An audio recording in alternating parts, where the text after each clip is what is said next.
안녕하세요. 호락호락한 신약 통독의 이준희 목사입니다. 고난 주간 가운데 우리가 함께 말씀을 읽고 있는데요. 계속해서 힘을 내어서 우리가 말씀 읽기를 해나갈 수 있으면 좋겠습니다. 오늘 영상은 8번째이고 일수로는 9번째 날이 되겠습니다. 오늘부터 우리가 함께 읽을 말씀은 누가복음입니다. 누가복음 1장부터 5장까지 말씀을 함께 읽게 되겠습니다. 그러면 누가복음에 대해서 먼저 살펴본 뒤에 1장부터 5장까지의 내용을 또 알아보도록 하겠습니다. 먼저 누가복음은 누가가 썼습니다. 누가는 복음서 저자 중에 유일한 이방인입니다. 그리고 누가복음 외에도 사도행전을 기록합니다. 그래서 누가복음을 읽으시고 사도행전을 읽으시면 두 책이 비슷한 느낌을 갖고 있다는 것을 알게 되실 겁니다. 누가의 직업은 의사였습니다. 의사로서 누가의 병에 대한 관심을 누가복음에서 우리는 볼 수가 있습니다. 그리고 누가는 사도 바울의 2차 선교 여행에 동행을 했던 사람이고 사도 바울이 죄수의 몸으로 로마로 압송될 때까지 함께 하였습니다. 누가복음은 큰 틀에서 보면 예수님이 잃은 자를 찾으시고 잃은 자를 구원하시는 흐름입니다. 장소적으로는 이 지도를 보시면 나사렛 갈릴리에서 유대 예루살렘으로 옮겨가시게 됩니다. 누가복음의 특징은 총 5가지입니다. 먼저 생생한 비유가 나온다는 것, 그리고 예수님의 생애를 자세히 기록하고 있다는 것, 그리고 이방인들을 위한 특별한 관심이 나타난다는 겁니다. 여기에는 여성과 소외당한 자들도 포함됩니다. 그리고 성령 충만과 기도를 강조하는 것이 특징이고, 그리고 성전을 아주 중요하게 다룬다는 것도 누가복음의 특징입니다. 누가복음의 핵심 메시지는 잃어버린 자를 찾으러 오신 예수입니다. 누가복음의 큰 주제는 구원인데 특별히 이방인을 위한 구원이 강조가 됩니다. 구원이라는 말이 명사로는 7번, 동사로는 17번이나 사용됩니다. 핵심 구절은 누가복음 19장 10절이라고 할 수 있습니다. 인자가 온 것은 잃어버린 자를 찾아 구원하려 함이니라. 구약 성경에 약속된 하나님의 구원이 예수 그리스도를 통해 성취되었고 사도행전에서 교회를 통해 예수 그리스도를 통해 성취된 하나님의 구원이 온 세상에 증거되는 것이 역사의 중심 주제다라는 겁니다. 누가복음 1장을 보겠습니다.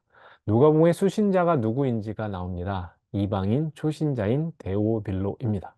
그리고 사도행전도 누가가 썼다고 말씀을 드렸죠.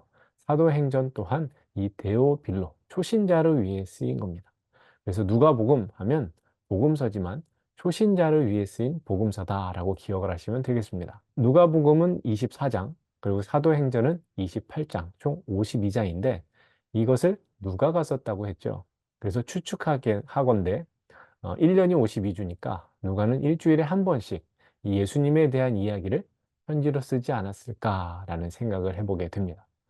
그리고 1장에는 또 예수님의 길을 예비하는 목소리로 구약에 예언된 세례 요한의 출생에 대한 내용이 나옵니다. 누가복음 2장에는 예수님의 출생과 어린 시절에 대하여 기록되어 있습니다. 아기 예수님 출생 후 만난 사람들이 나오는데 먼저 예수님의 탄생 소식은 밤에 양을 치던 목자들에게 전해졌습니다. 목자들은 당시 사회에서 소외되었던 자들인데 그들에게 예수 탄생의 소식이 전해졌다는 것은 중요한 의미가 있습니다. 그리고 평생을 메시아를 기다려온 시므온과 나이 많은 여선지자 안나가 정결 예식을 위해 성전에 온 아기 예수님을 만나는 내용도 나옵니다. 예수님은 나사렛에서 하나님의 은혜 안에서 성장하셨습니다. 공생애를 시작하시기까지 30년 동안 육신의 부모님께 순종하며 하나님과 사람에게 더욱 사랑스럽게 성장해 가십니다. 무엇보다 예수님이 어디에 태어나셨는가를 보시면 좋겠습니다. 베들레헴 마구간입니다. 아기 예수님을 만난 사람들 또한 누구였습니까? 당대 약한 자와 소외당한 자들이었습니다. 아까 핵심 주제를 기억하시죠? 예수님이 누구를 위해 오셨다고요? 잃어버린 자들. 그리고 잃어버린 자들 안에는 이방인들도 포함되고 당시 사회의 약자들도 또 소외당한 자들도 포함이 됩니다. 3장입니다. 3장에는 세례 요한이 소개가 됩니다. 세례 요한의 활동이 소개가 되는데 특별히 세례 요한은 회개의 메시지를 외쳤습니다. 그의 겉모습은 어떻게 보면 평범하지 않았습니다. 나는 자연인이다에 나올 법한 그런 모습을 상상하시면 되는데 사람들은 그런 세례 요한을 향해 몰려갔습니다. 그리고 세례 요한이 외치는 그 메시지에 귀를 기울였습니다. 왜 그랬을까요? 세례 요한에게는 하나님의 말씀이 있었기 때문입니다. 세상은 그 중심이 왕이 있는 것, 혹은 힘이 센 사람이 있는 것이 중심이라고 말하는지 모르지만 세상의 중심은 하나님의 말씀이 있는 곳입니다.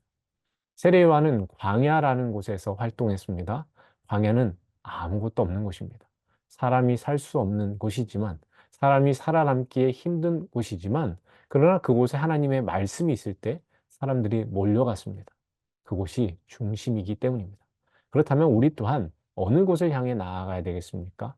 하나님의 말씀이 있는 곳을 향해 우리 또한 나아가야 할 것입니다. 그 다음에 3장에는 예수님의 족보가 나옵니다. 마태복음에 나오는 족보와는 달리 예수님으로부터 하나님까지 이 족보는 상향식으로 기록되어 있습니다.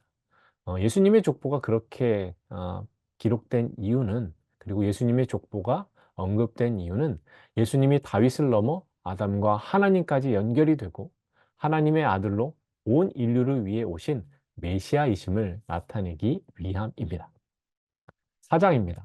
예수님이 성령의 이끌림을 받아 광야에서 40일 동안 금식하시고 마귀에게 시험을 받으십니다. 예수님은 총 3가지 시험을 받으시는데 모두 하나님의 말씀으로 물리치십니다. 이미 우리가 마태복음과 마가복음을 통해서 보았던 내용이기도 합니다.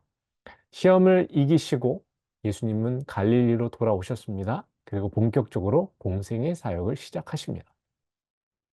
예수님은 공생의 사역을 시작하시면서 무엇이라 말씀하셨는지가 중요합니다. 누가복음 4장 18절에서 19절입니다.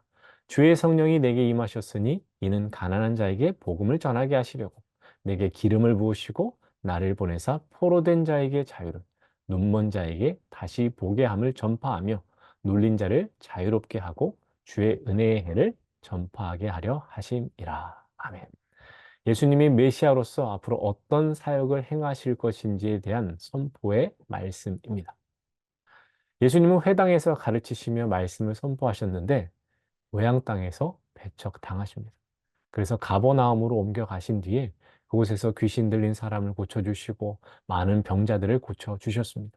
그로 인해 예수님의 이름이 유명해져서 많은 사람들이 몰려오자 예수님은 다른 동네로 옮겨가셔서 계속해서 복음을 전하십니다.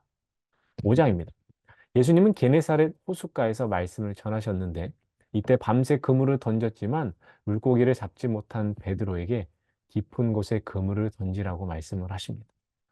베드로는 예수님의 말씀에 순종을 합니다. 그랬더니 배 2척이 잠길 정도로 많은 물고기를 잡게 됩니다. 예수님은 제자들을 부르셨습니다. 그리고 그 부르심에 베드로, 야고보, 요한은 모든 것을 버려두고 예수님을 따라 나섭니다. 예수님은 나병 들린 사람, 중풍병자 등 병든 자들을 고치십니다.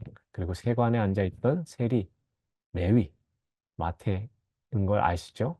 이 세리, 레위를 제자로 부르십니다. 레위는 예수님을 식사 자리에 초대하였는데 이 자리에는 같은 세리들도 있었고 또 당시 바리새인들과 서기관들이 일컫는 죄인이라 일컫는 창기들도 있었습니다. 바리새인들과 서기관들은 예수님이 그 죄인들과 식사하는 모습을 보시면서 비판을 하시는데 예수님은 분명하게 말씀하십니다. 자신이 죄인을 불러 회개시키러 오셨다라고 말씀하십니다. 다시금 바리새인들과 서기관들은 예수님의 제자들이 금식하지 않는 것을 비판합니다. 이에 대해 예수님은 금식과 같은 영적 훈련이 나쁘다라고 말씀하시는 것이 아니라 그 시기에 대한 말씀을 하십니다. 사람들이 혼인잔치가 열리면 다른 모든 일을 뒤로 미뤄두고 우선적으로 잔치에 참여하듯이 예수님이 계신 그때에는 금식과 같은 금욕 생활을 미룰 수 있다는 겁니다. 예수님의 임재가 모든 것의 가치보다 우선시되기 때문입니다. 무엇보다 예수님이 장차 십자가에서 죽으실 것을 언급하십니다. 그리고 그때는 신랑을 빼앗기는 것과 같기에 그때야말로 금식을 해야 한다라고 말씀을 하십니다. 여기까지가 오늘 우리가 함께 읽을 말씀에 대한 내용이었습니다. 그럼 이제 우리가 함께 암송할 말씀을 보도록 하겠습니다. 오늘 암송할 말씀은 누가복음 5장 5절입니다. 시몬이 대답하여 이르되 선생님 우리들이 밤이 새도록 수고하였으되 잡은 것이 없지만은 말씀에 의지하여 내가 그물을 내리리이다 하고 시몬이 대답하여 이르되 선생님 우리들이 밤이 새도록 수고하였으되 잡은 것이 없지만은 말씀에 의지하여 내가 그물을 내리리이다 하고 시몬이 대답하여 이르되 선생님 우리들이 수고하였으되 잡은 것이 없지만은 내가 그물을 내리리이다 하고 시몬이 선생님 우리들이 수고하였으되 말씀에 의지하여 내가 내리리이다 하고 아멘. 시몬이 대답하여 이르되 선생님 우리들이 밤이 새도록 수고하였으되 잡은 것이 없지만은 말씀에 의지하여 내가 그물을 내리리이다 하고 이 시간은 여러분의 홍도 가운데 기쁨과 즐거움을 드리기 위해 준비한 퀴즈 시간입니다. 호락호락한 퀴즈, 호퀴즈. 오늘 퀴즈는 다음과 같습니다. 아기 예수님의 탄생 소식을 가장 먼저 전해들은 이들은 누구인가요? 1번 목자들, 2번 목사들, 3번 목수들, 4번 목공들. 오늘 제가 준비한 영상은 여기까지입니다. 영상 잘 봐주시고 퀴즈와 암송도 잘 하신 뒤에 저에게 문자를 보내주시면 감사하겠습니다. 오늘도 우리는 신약으로 호락호락 합니다. 감사합니다.